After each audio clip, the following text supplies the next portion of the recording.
there, welcome or welcome back to my channel. This is Parneet. I hope you all are doing good. So today in this video lesson, we are going to discuss structures. You must be aware structures play an imperative role when it comes to your writing or your speaking modules.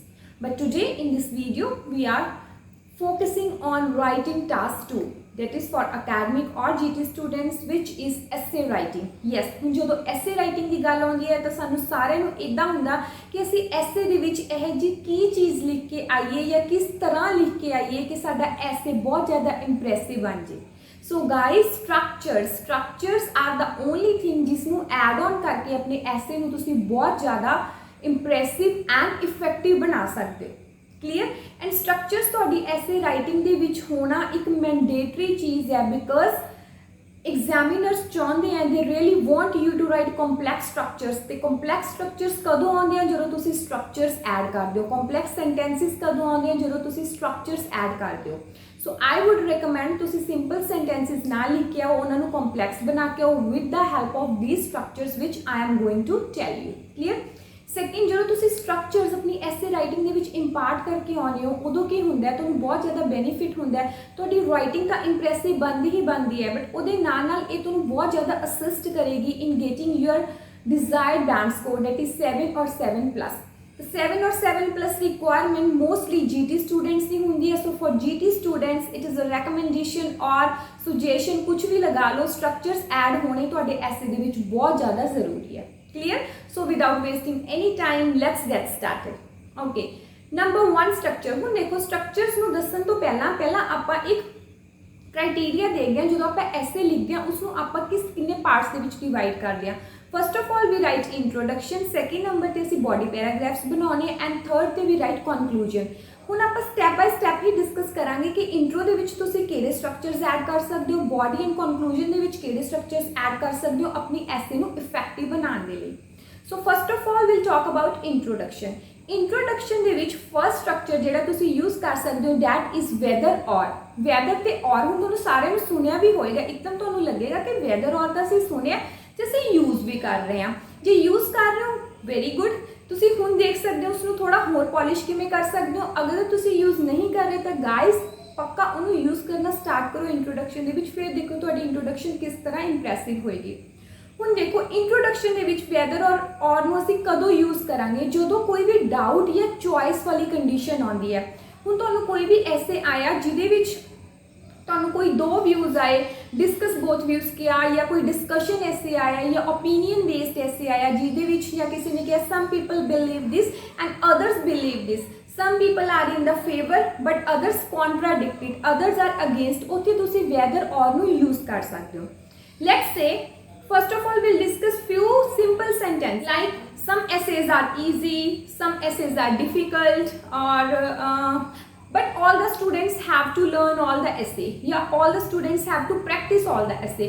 ये तो हो गए simple sentences। हुण असीं whether ते और दा structure use करके इन्हां नूं complex किवें बना सकते हैं। For example, all the students have to practice each and every essay या all students have to practice, have to learn all the essay whether they are easy or difficult। Clear होया। हुण असीं weather ते और नूं किस तरह use करके एक कॉम्पलैक्स स्ट्रक्चर नाल सेंटेंस बनाया rather than 3 simple sentences.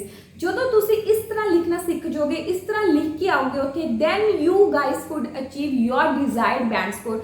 GT students लई तां पक्का यह बहुत ज़्यादा रिक्वायरमेंट है, तुहानूं यूज करने ही पैणगे स्ट्रक्चर्स। क्लीयर। सैकेंड स्ट्रक्चर जिहड़ा बहुत इंपॉर्टेंट है ते तुसीं इंट्रो दे विच यूज कर सकते हो दैट इज ऑल्दो येट। ठीक है, ऑल्दो दे नाल असीं बट भी यूज कर देंगे येट भी यूज कर देंगे। इसका मतलब हुंदा है हालांकि लेकिन, ऑल्दो हुंदा है हालांकि, बट या येट नूं असीं कहने लेकिन। Now very important thing here to note is जदों असीं राइटिंग करते हैं उदों असीं येट या बट नहीं लिखते, उदों असीं ऑल्दो दे नाल कॉमा लगाने आ। बट वैन वी स्पीक तां उदों असीं कॉमा नहीं बोल सकते, उदों असीं ऑल्दो ते बट या येट दा स्ट्रक्चर बना देने। ये चीज़ का तुसीं बहुत ज़्यादा ध्यान रखना है। ठीक है, हुण जदों भी ऑल्दो दा तुसीं स्ट्रक्चर यूज करना है ऑल्दो दे नाल तुसीं उत्थे कॉमा यूज करके आना है। मीनस हालांकि ये है लेकिन ये भी हो सकता है, इनू तुसीं वैदर और दी रिप्लेसमेंट दे लई भी यूज कर सकते हो या फिर जिवें आपां कहिए हालांकि ਬੱਚਿਆਂ ਨੂੰ ਗਾਈਡੈਂਸ ਪ੍ਰੋਵਾਈਡ ਕਰਨਾ ਇੱਕ ਪੈਰੈਂਟਸ ਦਾ ਰੋਲ ਹੈ, ਪੈਰੈਂਟਸ ਦੀ ਰਿਸਪੌਂਸਿਬਿਲਿਟੀ ਹੈ, ਲੇਕਿਨ ਟੀਚਰਸ ਵੀ ਉਹਦੇ ਵਿੱਚ ਹੈਲਪ ਕਰ ਸਕਦੇ ਨੇ। ਯੂਜ਼ ਹੋ ਗਿਆ ਨਾ ਹਾਲਾਂਕਿ ਤੇ ਲੇਕਿਨ ਦਾ। although it is the role or it is the duty, it is the onus of parents to provide guidance to the students, but या फिर yet उदो असी यूज करते हैं, but जो राइटिंग करांगे उदो असी की यूज करांगे comma। although it is the onus of the parents to provide guidance to the students, comma, teachers could also assist them, teachers could also cooperate them। Clear होया। हुण इहनूं although ते yet नूं असीं किवें यूज करांगे writing दे विच, although ते comma नूं असीं किस तरह यूज करांगे। Fine. Next is your body paragraphs. Yes, हुण जो बॉडी पैराग्राफ्स की गल हुंदी है उदों तो सानूं इदां हुंदा कि कित्थों सानूं आइडियाज़ आउण, किहड़ी चीज़ वधिया होवे जिहदे नाल असीं अपनी राइटिंग नूं होर इंप्रोवाइज कर सकीए। So guys today I provide you 4 or 5 structures for particular body paragraphs जिन्हां नूं तुसीं यूज कर सकदे हो। 2-3 तुसीं BP1 दे विच यूज कर सकदे हो, 2-3 तुसीं BP2 दे विच यूज कर सकदे हो। क्लीयर। देखो, number 1 is not only but also. Not only मतलब सिर्फ यही चीज नहीं, बट ऑल्सो ए भी है, लेकिन ए भी है। ठीक है, इन्हें तुसीं ज़्यादातर यूज कर सकते हो जदों तुसीं दो पॉजिटिव चीज़ों को कलैक्टिवली यूज करन लगे हो, उस टाइम यूज कर सकते हो। फॉर एग्जाम्पल मैं तुहानूं कह रही हाँ, नॉट ओनली मीनस ਜਿਹੜੇ स्ट्रक्चर्स ने वो सिर्फ ਤੁਹਾਡਾ ਜਿਹੜੀ ਤੁਹਾਡੀ ਰਾਈਟਿੰਗ ਹੈ ਉਹਨੂੰ ਹੀ ਇੰਪਰੂਵ ਨਹੀਂ ਕਰਨਗੇ, ਲੇਕਿਨ ਇਹਦੇ ਨਾਲ ਹੋਰ ਕੀ ਕਰਨਗੇ, ਤੁਹਾਨੂੰ ਤੁਹਾਡਾ ਡਿਜ਼ਾਇਰਡ ਬੈਂਡ ਸਕੋਰ ਅਚੀਵ ਕਰਨ ਦੇ ਵਿੱਚ ਹੈਲਪ ਵੀ ਕਰਨਗੇ। ਯੂਜ਼ ਹੋ ਗਿਆ ਨਾ।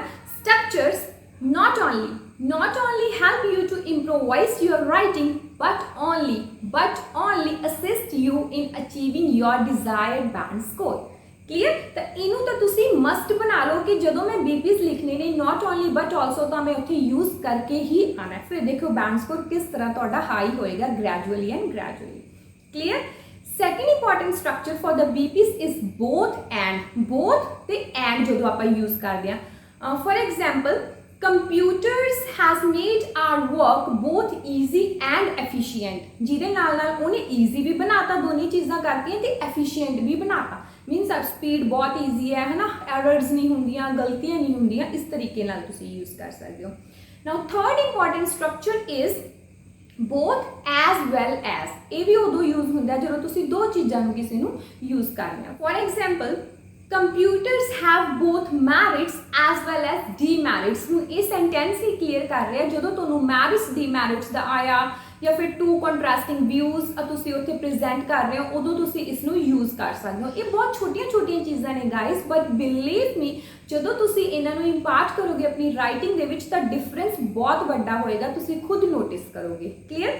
Next fourth important structure is neither nor, या फिर इसमें उसे नीदर नॉर भी कह देंगे। ये वाला उदों यूज होंगे मतलब ना तो ये चीज़ है ना वो वाली चीज़ है। ठीक है, जो दो नेगेटिव व्यूज उसे प्रेजेंट करना हो, लेट्स से तुहानूं ऐसे आया कोई एक्सरसाइज रिलेटेड, टेक्नोलॉजी रिलेटेड, उस टाइम तुसीं इसनूं यूज करके आओ। For example, in this contemporary era human beings are neither physically fit nor mentally.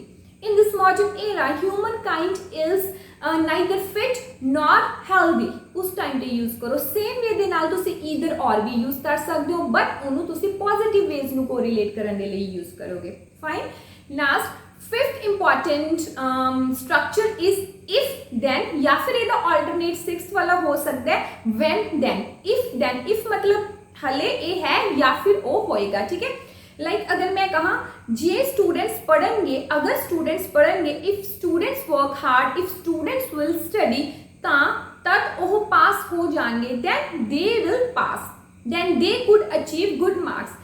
If you guys work hard, if you guys use structures in your writing, then definitely you could achieve your desired band score। Clear. If then नू किस तरीके नाल use करना and when then नू किस तरीके नाल use करना। व्हेन मतलब जदों स्टूडेंट्स पढ़नगे उदों की होएगा, देन तद वो गुड मार्क्स अचीव कर लेंगे। क्लियर।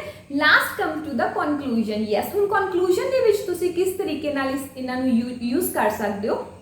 कंक्लूजन दे विच तुसीं ऑल्दो ते कॉमा वाला भी यूज कर सकते हो। अगर तुसी इंट्रो दे विच नहीं यूज किया तो तुसी उसनू कंक्लूजन दे विच यूज कर सकते हो। कंक्लूजन दे विच भी जो तुसी ऑल्दो तो स्टार्ट कर सकते हो टू समराइज कॉमा ऑल्दो, तो जो स्ट्रक्चर तो स्टार्ट करोगे अपना कंक्लूजन, गाइस बिलीव मी बहुत ज़्यादा इंप्रेसिव बनेगा, बहुत इंपॉर्टेंट रोल प्ले करेगा। ठीक है। Second is on the one hand on the other hand like positive या नेगेटिव्स की तुसी गल कर रहे हो है ना, आप एक ऐसे दे डिस्कशन भी की सी। हेयर इज़ द लिंक, ये मैं तुहानूं बीपीएस दसे सी, अगर तुसी इसका कनक्लूजन बनाना वो बहुत ज़्यादा वधिया बन सकते। ऑन वन हैंड एक साइड ते एक हथ ये है, ऑन द अदर हैंड दूसरी साइड ते ये है, दूसरे हथ असी इसनूं इस तरह यूज़ कर सकते हैं।